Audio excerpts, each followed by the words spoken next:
Hello students, welcome to the inspire academics.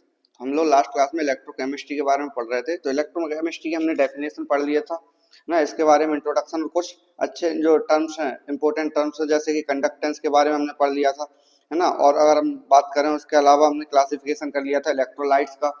तो ये सारी चीजें हम लोग कर चुके हैं। आज हम नेक्स्ट क्लास में करने वाले हैं जहाँ पे हमने लास्ट क्लास में छोड़ा था व्हीटस्टोन ब्रिज के बारे में, है ना। तो व्हीटस्टोन ब्रिज होता क्या है बेसिकली, देखो। तो इसमें क्या होगा, ऐसे इस टाइप का एक सेटअप रहेगा।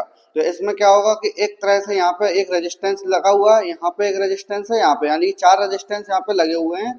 ये वाले 1 2 3 4 R1 R2 R3 R4, यानी इसमें से तीन जो होंगे रेजिस्टेंस वो तो फिक्स है ना, कि इनके जो रेजिस्टेंस की कैपेसिटी है वो उतनी ही रहेगी। बट एक जो रेजिस्टेंस है R1 मान लो, या फिर R2, कोई सा भी हम एक ले सकते हैं, लेकिन इसमें हमने इंडिकेट किया हुआ है कि ये वाला जो फर्स्ट वाला है उसको फ्लक्चुएटिंग रेजिस्टेंस या फिर हम बोल सकते हैं वेरिएबल रेजिस्टेंस बोल रहे हैं, है ना। तो R1 क्या है हमारे पास, ये वेरिएबल रेजिस्टेंस है। तो इसी की हेल्प से हम लोग क्या कर सकते हैं कि जो पास में इलेक्ट्रिसिटी का फ्लो कितना करना है, क्या नहीं करना है, वो उसी के अकॉर्डिंगली एडजस्ट हम कर सकते हैं। ओके, अब इसके अलावा अगर हम देखें नेक्स्ट, तो इसका जो फॉर्मूला हो जाता है वो R1/R2 will be equal to R3/R4। ये आप लोगों ने क्लास 10th में या फिर 11th में भी पढ़ा होगा इसके बारे में, करंट इलेक्ट्रिसिटी में, या फिर 12th में फिजिक्स में भी पढ़ा हुआ होगा, है ना।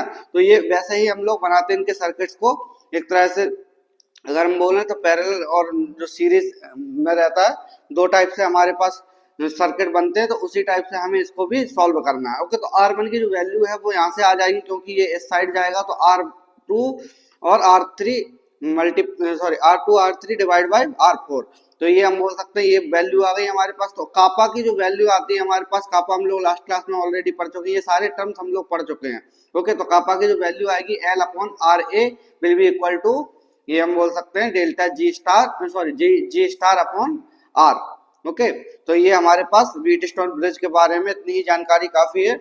इसके ये जो फॉर्मूला है इसकी हेल्प से हम रेजिस्टेंस, जो वेरिएबल रेजिस्टेंस है उसकी वैल्यू हम आराम से निकाल सकते हैं। ओके, अब इसके बाद नेक्स्ट कॉन्सेप्ट है हमारा मोलर कंडक्टिविटी। तो मोलर कंडक्टिविटी क्या होगा समझते हैं। देखो, the conductivity of an electrolyte which is 1 mole when separation between electrodes is 1 centimeter and area is so large that whole solution is contained between them। यानी कि हमारे पास क्या हो जाएगा, जब पूरा सॉल्यूशन जो होगा दो ऐसे दो एरियाज के बीच में ऐसे फंसा रह जाएगा, या फिर हम बोल देंगे जो कंटेंट है जो एक तरह से उसके अंदर रहेगा, है ना, इलेक्ट्रोलाइट का। और हम बोल सकते हैं क्या होगा, 1 सेंटीमीटर होगा इसका, है ना। इलेक्ट्रोड का साइज क्या रहेगा, 1 सेंटीमीटर के अराउंड। और एरिया क्या होगा, बहुत ज्यादा बड़ा होगा, जिसमें कि वो सारा सॉल्यूशन या इलेक्ट्रोलाइट जो होगा हमारा वो अंदर फिलअप होगा, है ना। तो तब क्या कंडक्टिविटी आएगी, उसे हम क्या बोलेंगे, मोलर कंडक्टिविटी। ओके, यानी कि हमारे पास क्या है, the conductivity of an electrolyte, है ना, विच इज 1 मोल, यानी कि 1 मोल के लिए हम जब इलेक्ट्रिक जो कंडक्टिविटी निकालेंगे, है ना, तो उसे हम क्या बोलना है, मोलर कंडक्टिविटी। अब इसका सिंबल क्या होगा, ये डेल्टा एम, ये हाफ ऐसे डेल्टा बना हुआ है, ये वाला डेल्टा का सिंबल है, तो डेल्टा एम बोलेंगे।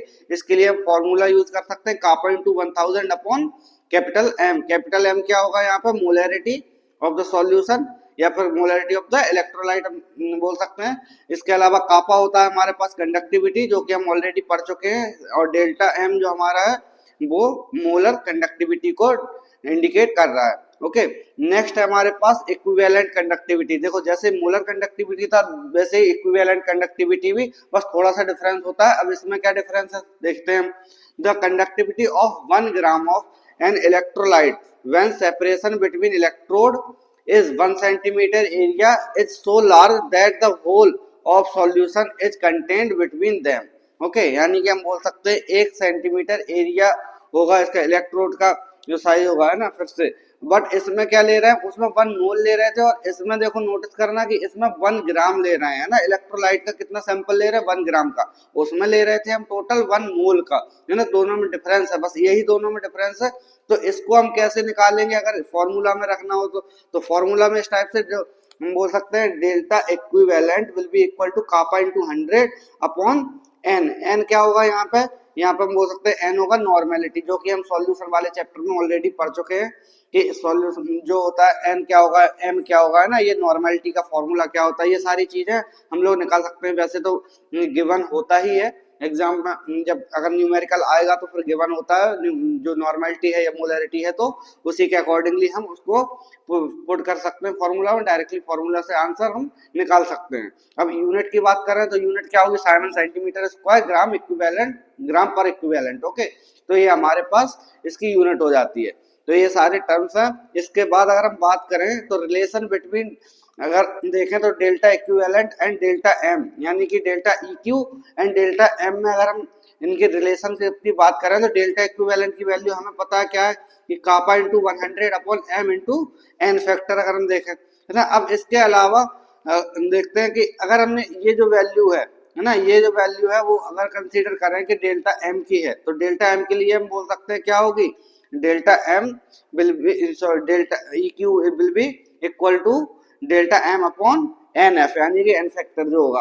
अब ऐसा क्यों कर रहे हैं, हमें पता है क्योंकि मोलरिटी इंटू एन फैक्टर से हम नॉर्मेलिटी का पता लगा सकते हैं, कैलकुलेट कर सकते हैं। नॉर्मेलिटी इंटू नॉर्मेलिटी, सॉरी, ये क्या होता है, normality will be equal to M into N factor, ये हमारे पास फॉर्मूला होता है जिससे हम इसको एक तरह से कैलकुलेट करते हैं, या फिर नॉर्मेलिटी को मोलरिटी में और मोलरिटी को नॉर्मेलिटी में कन्वर्ट करते रहते हैं, है ना। अब अगर हम करना है इसके बाद इक्विवेलेंट और डेल्टा एम में, यानी कि डेल्टा ई क्यू और डेल्टा एम में अगर हमें रिलेशनशिप निकालना है तो हम बोलेंगे delta EQ will be equal to delta M upon N factor. Okay, तो इसके बाद नेक्स्ट है हमारे पास के इफेक्ट ऑफ डाइल्यूशन। तो इफेक्ट क्या क्या होने वाला है डाइल्यूशन का, effect of dilution on conductivity, molar conductivity and equivalent conductivity. ये तीनों हमने पढ़ लिया, कंडक्टिविटी क्या होगा, मोलर कंडक्टिविटी क्या होगा और इक्विवेलेंट कंडक्टिविटी क्या होगा, तीनों कॉन्सेप्ट पढ़ चुके हैं।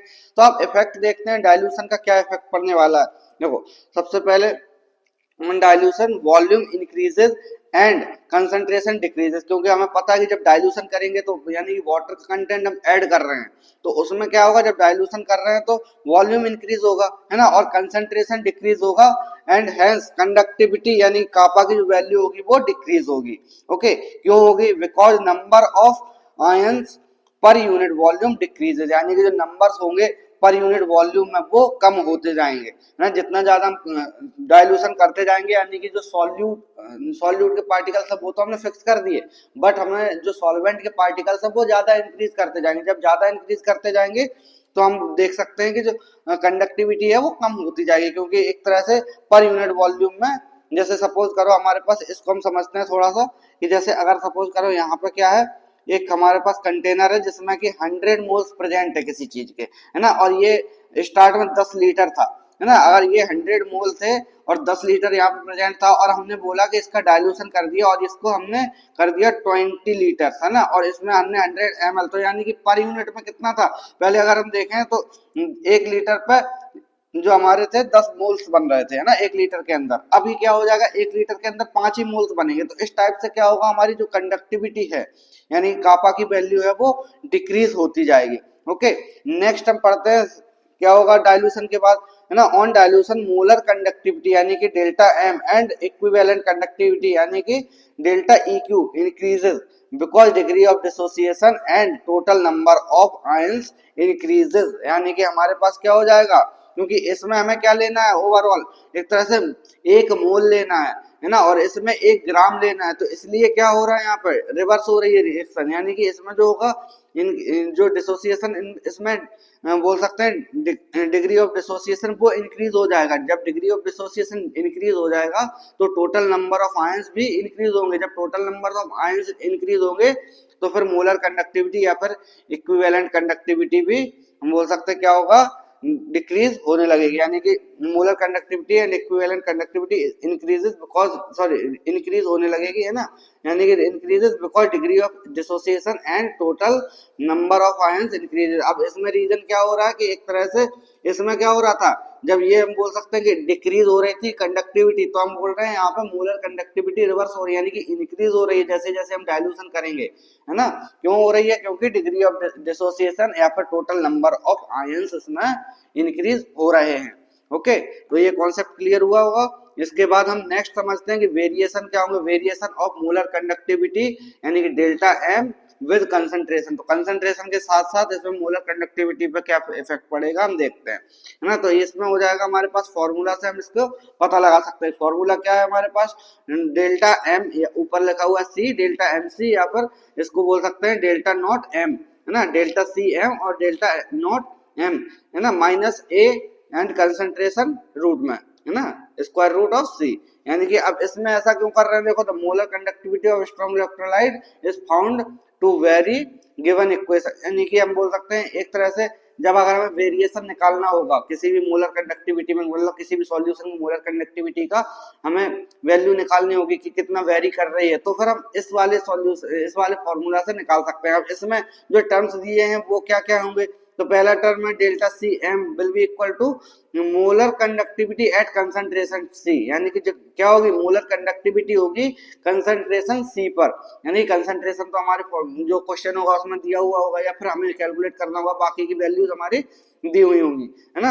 अब इसके अलावा अगर हम देखें नेक्स्ट, तो डेल्टा नॉट एम और डेल्टा इनफाइनाइट एम, ये दोनों चीजें क्या हो जाएंगी, लिमिटिंग मोलर कंडक्टिविटी, है ना। यानी कि जो हमने अभी अभी नॉर्मली पढ़ा, तो ये क्या हो जाएंगे हमारे पास, लिमिटिंग मोलर कंडक्टिविटी। थर्ड है हमारे पास ए, तो ए क्या है हमारे पास, constant and depends on nature of solvent, यानी कि ये हो गया हमारा कांस्टेंट और डिपेंड करेगा नेचर ऑफ सॉल्वेंट पे। अब इसके बाद है कंसंट्रेशन, तो कंसंट्रेशन होगा सी से हम इंडिकेट कर रहे हैं। अब ये जो ग्राफ है ये क्या बता रहा है हमारा, जैसे जैसे डाइल्यूशन हम इंक्रीज करेंगे तो हमारे पास जो मोलर कंडक्टिविटी है ना, तो मोलर कंडक्टिविटी की जो वैल्यू है वो किस टाइप से इंक्रीज या फिर डिक्रीज होगी। आइए देखते हैं। सबसे पहले तो कंसंट्रेशन क्या है, यहाँ पे डेल्टा सी दिया हुआ है। अब देखो यहाँ पे क्या कर रहे हैं हम लोग कि स्ट्रॉन्ग इलेक्ट्रोलाइट के लिए देखो ग्राफ बिल्कुल सीधा है ना, और अगर हम देखें वीक इलेक्ट्रोलाइट के लिए, तो वीक इलेक्ट्रोलाइट की यहाँ से यहाँ डिक्रीज होता गया, फिर उसके बाद अगर हम देखें तो फिर बाद में एक तरह से स्टेबल हो गई कंसंट्रेशन। ओके, यानी कि बहुत ज्यादा डाइल्यूशन हम अगर कर देंगे तो फिर वो इंक्रीज होना भी बंद हो जाएगा। ओके, यानी कि हम जैसे जैसे इधर की साइड डाइल्यूशन कर रहे हैं, इस साइड उल्टा बना हुआ है ग्राफ, इसीलिए तो यहाँ से हम स्टार्ट कर रहे हैं तो यहाँ पे कम होगी कंडक्टिविटी और यहाँ पे इंक्रीज होते होते ऊपर जाएगी, है ना। इसके बाद अगर हम देखें स्ट्रॉन्ग इलेक्ट्रोलाइट में, तो फिर ऐसे इसको भी हम समझ सकते हैं कि इस टाइप से ये देखने को मिलेगी हमें डाइल्यूशन के साथ साथ कंसंट्रेशन में वेरिएशंस। ओके, नेक्स्ट हमारे पास है कि फर्स्ट हमारा दिया हुआ for strong electrolyte we can calculate delta M not, और इसके बाद अगर हम देखें तो for weak electrolyte we can't calculate delta M not, यानी कि इलेक्ट्रोलाइट होगा जो वीक इलेक्ट्रोलाइट होगा उसके लिए हम नॉर्मली आराम से इस ग्राफ से या फिर इस फॉर्मूला से आराम से हम निकाल नहीं सकते हैं, ठीक है। तो स्ट्रॉन्ग इलेक्ट्रोलाइट अगर होगा हमारे पास तो फिर ये हम इस फॉर्मूला में रख देंगे वैल्यू और फिर डायरेक्टली हमारी वैल्यू जो है वो निकल आएगी, क्योंकि हमारे पास जो वेरिएशन है इसमें वीक इलेक्ट्रोलाइट में बहुत ज्यादा देखने को मिल रहा है ना, क्योंकि इसमें एक तरह से सही सीधा सीधा वेरिएशंस नहीं हो रहे हैं। और स्ट्रॉन्ग इलेक्ट्रोलाइट की बात करें तो जितना ज्यादा डायरेक्टली बोल सकते हैं प्रोपोर्शनलिटी में होते हैं ये कंसंट्रेशन और जो डेल्टा एम नॉट है वो। ओके, नेक्स्ट हमारे पास है काफी इंपॉर्टेंट कॉन्सेप्ट है ये कोलरॉस लॉ। ओके, कोलरॉस लॉ क्या होता है हमारा, कोलरॉस law determines the molar conductivity of number of strong electrolyte at infinite dilution and found that the difference in the molar conductivity in a cation and anion with which it is associated, यानी कि जिसके साथ ये associate होंगे उसकी molar conductivity या फिर उनके डिफरेंस के बारे में पता हम इससे कर सकते हैं। अब ऐसा कैसे होगा, इनका स्टेटमेंट क्या है, देखो इनका स्टेटमेंट है, देखो at infinite dilution the value of molar conductivity of electrolyte is given by the sum of the contribution of these ions cations and anions। Okay, यानी कि हम बोल सकते हैं इनफाइनाइट जब हम डाइल्यूशन कर सकते हैं, है ना, तो इनफाइनाइट डाइल्यूशन कर देंगे तब क्या होगा, तो वॉल्यूम क्या होगी मोलर कंडक्टिविटी की इलेक्ट्रोलाइट्स की will be given by the sum of the contribution of these ions, यानी जितने भी इलेक्ट्रोलाइट्स होंगे उनके सम पे ये डिपेंड करेगा। ओके, तो अब हम इसका फॉर्मूला क्या होगा कोलरॉस लॉ का, ये काफी इंपॉर्टेंट फॉर्मूला है, ये आता रहता है काफी बार, है ना, एग्जाम्स में। तो इसका फॉर्मूला हो जाएगा delta M not for A X B X, यानी कि हमारे पास ये इलेक्ट्रोलाइट है, अगर ए एक्स बी वाई अगर हमारे पास कोई दिया हुआ है इलेक्ट्रोलाइट जिसको हम डिसॉल्व कर रहे हैं, सॉल्यूबल कर रहे हैं, तो इसमें हमारी वैल्यू आ जाएगी एक्स मल्टीप्लाई बाय डेल्टा ये कैपिटल लैम्डा है, सॉरी हाँ लैम्डा नॉट है ना, ये हमारे पास हो गया लैम्डा नॉट एम, और ये हम बोल सकते हैं ए बाय ए की power bye plus and plus में आ जाएगा बाय इनटू ये delta sorry lambda M not और बी एक्स माइनस, यानी कि हम बोल सकते हैं ये हमारे पास इसको हमने अभी तक डेल्टा बोला है ना, डेल्टा, या फिर हम इसको बोलते हैं कभी कभी small lambda, okay small lambda, और इसकी बात करते हैं तो इसको हम बोलते हैं क्या, कैपिटल लैम्डा, यानी कि लैम्डा ही बोल देते हैं, ओके इसलिए हम लोग इसको इंडिकेट कर रहे हैं, तो लैम्डा और या फिर हम डेल्टा बोल सकते हैं इसको, लेकिन हम यहाँ पे क्या बोल रहे हैं, इसको लैम्डा बोल रहे हैं। अब इसके बाद अगर हम एग्जांपल देखें तो डेल्टा एम नॉट निकालने के लिए है ना, डेल्टा एम नॉट या लैम्डा एम नॉट निकालने के लिए BaCl2 का, तो फिर हम इसको वैल्यू में पुट करें, कैसे लिख सकते हैं हम, लैम्डा एम नॉट Ba, और इस पे चार्ज कितना रहेगा Ba पे 2 प्लस रहेगा, और उसके साथ साथ अगर हम इसमें देखें तो दो हमारे पास क्या है, यहाँ पर दो क्लोरीन के मॉलिक्यूल्स हैं, तो इसको हम मल्टीप्लाई कर देंगे 2 से, और इधर हो जाएगा लैम्डा नॉट और Cl नेगेटिव, ओके तो इस टाइप से हम इसको निकाल सकते हैं। वैसे ही हम अगर Al2SO4 और थ्राइस को हम अगर निकालना चाहें तब भी हम इसको कैलकुलेट कर सकते हैं, कैसे 2, अब 2 क्यों है इसमें, क्योंकि एल्यूमिनियम के 2 मॉलिक्यूल्स हैं यहाँ पर लैम्डा नॉट और Al की पावर +3, यानी कि हम बोल सकते हैं +3 क्या हो जाएगा, इस पर चार्ज हो जाएगा, और इसके बाद ये हमारे पास 3 यहाँ से आया है हमारा 3 और 3 लैम्डा नॉट और SO4 और 2 माइनस यहाँ पर चार्ज हो जाएगा, है ना। अब इसके बाद अगर हम देखें in terms of equivalent conductivity, तो इक्विवेलेंट कंडक्टिविटी के टर्म्स में हम कैसे कैलकुलेट कर सकते हैं, देखो the limiting equivalent conductivity of an electrolyte is sum of the ionic equivalent conductivity, यानी कि इक्विवेलेंट कंडक्टिविटी क्या होगी, सम होगी एक तरह से आयनिक कंडक्टिविटी की, आयनिक इक्विवेलेंट कंडक्टिविटी की, यानी कि ओवरऑल क्या होगा हमारे पास, ये निकल के आएगा हमारे पास डेल्टा नॉट इक्विवेलेंट या फिर lambda not equivalent will be equal to lambda capital lambda not cation plus capital lambda anion, okay lambda not anion, ये हमारे पास फॉर्मूला निकल के आएगा। अब हमें अगर इंडिकेट करना है एग्जांपल के थ्रू, तो एग्जांपल के थ्रू हम कैसे बता सकते हैं इस कॉन्सेप्ट को, तो देखो यहाँ पर दिया हुआ है लैम्डा नॉट इक्विवेलेंट और Ca3PO4 ट्वाइस का अगर हमें लिखना है तो इस टाइप से हम इसको लिख सकते हैं कि lambda not equivalent Ca2 plus plus हो जाएगा lambda not equivalent PO4 3 minus, okay तो इस टाइप से हम लिख सकते हैं, जैसे हम अभी मोलर कंडक्टिविटी के लिए लिख रहे थे वैसे हम यहाँ पे इक्विवेलेंट कंडक्टिविटी के लिए भी लिख सकते हैं, ओके। नेक्स्ट हमारे पास है BaCl2 का एग्जांपल, तो BaCl2 के लिए हम लिख सकते हैं यहाँ पे लैम्डा नॉट इक्विवेलेंट हो जाएगा Ba2 प्लस, और ये यहाँ पे हो जाएगा lambda not equivalent Cl minus, यहाँ पे 2 और आ जाएगा क्योंकि हमारे पास क्या होगा, number of moles number of ions हो जाएंगे 2, सॉरी यहाँ पे इसमें हम लोग क्या कर रहे हैं, नॉर्मली जितने भी आयंस नंबर ऑफ आयंस हम बोल सकते हैं प्रेजेंट है उतने ही सिर्फ ले रहे हैं, उसमें क्या कर रहे थे मोलर कंडक्टिविटी में हमारे पास जितनी भी मोलरिटी थी या फिर जो आगे हम लगा रहे थे ना कोएफिशिएंट टाइप का हम लोग लगा रहे थे, इसमें हमें वो नहीं करना है, ओके तो हमारे पास क्या हो गया, आज समझ लिया हमने क्या क्या कोलरॉस लॉ भी देख लिया। अब इसकी कुछ एप्लीकेशंस होते हैं या फिर हम बात करें इसके बहुत सारे जो इम्पोर्टेंट क्या होंगे एक तरह से एप्लीकेशंस ऑफ कोलरॉस लॉ होंगे, वो हम नेक्स्ट करने वाले हैं। तो पहला एप्लीकेशन क्या होगा हमारे पास कि ये यूज कहाँ कहाँ पे होता है ना, तो यूज हम अगर देखें तो सबसे पहला यूज होता है इसका to determine degree of dissociation of weak electrolyte, तो वीक इलेक्ट्रोलाइट की डिग्री ऑफ डिसोसिएशन होगी जिसे हम अल्फा से डिनोट करते हैं, उसको भी हम निकाल सकते हैं, ओके तो lambda naught upon lambda naught ये सॉरी इक्विवेलेंट रहेगा यहाँ पे, तो यहाँ से हम इस टाइप से निकाल सकते हैं इसको।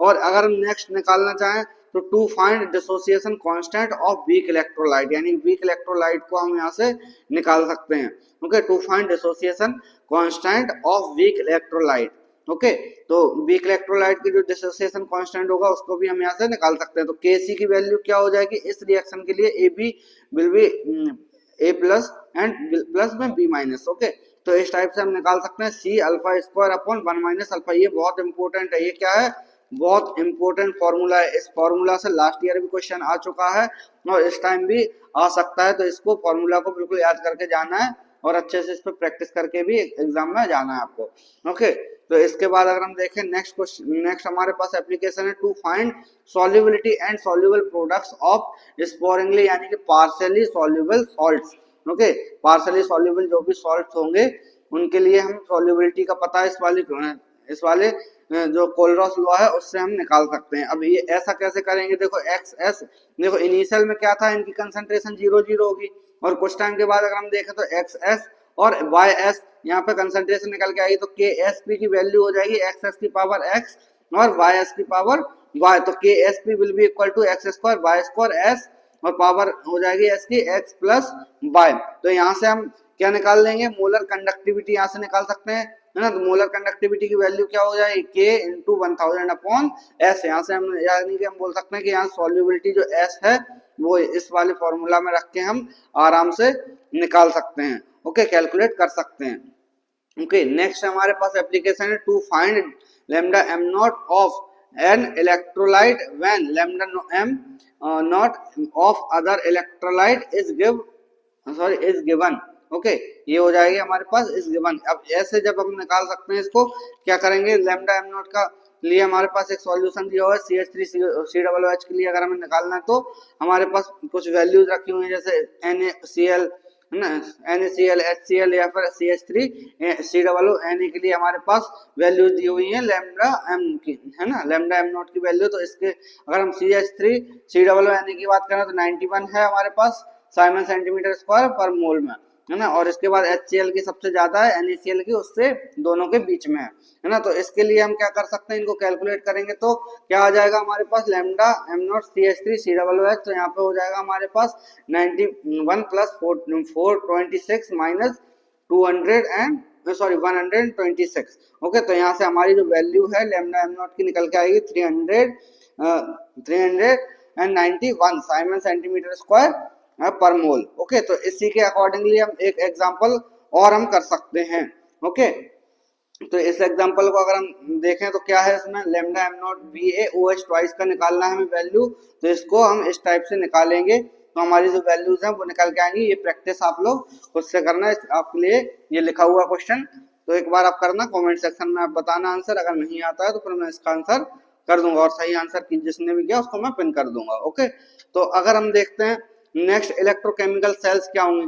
ओके, तो इलेक्ट्रोकेमिकल सेल्स हम बोल सकते हैं इसी कॉन्सेप्ट पे बेसिस है जो कि काफी इंपॉर्टेंट टॉपिक है। आज की काफी लंबी हो रही है क्लास, तो हम आज की क्लास को हम यहीं तक रखते हैं। हम लोग नेक्स्ट क्लास में इसको पढ़ेंगे आराम से। ओके, तो इलेक्ट्रोकेमिकल सेल्स के बारे में हम नेक्स्ट क्लास में करेंगे। आज हमने कोलरॉस लॉ के बारे में समझ लिया है और मोलर कंडक्टिविटी और फिर इक्विवेलेंट कंडक्टिविटी के बारे में भी समझ लिया है। ओके, तो मिलते हैं नेक्स्ट क्लास में, तब तक के लिए bye bye, all the best.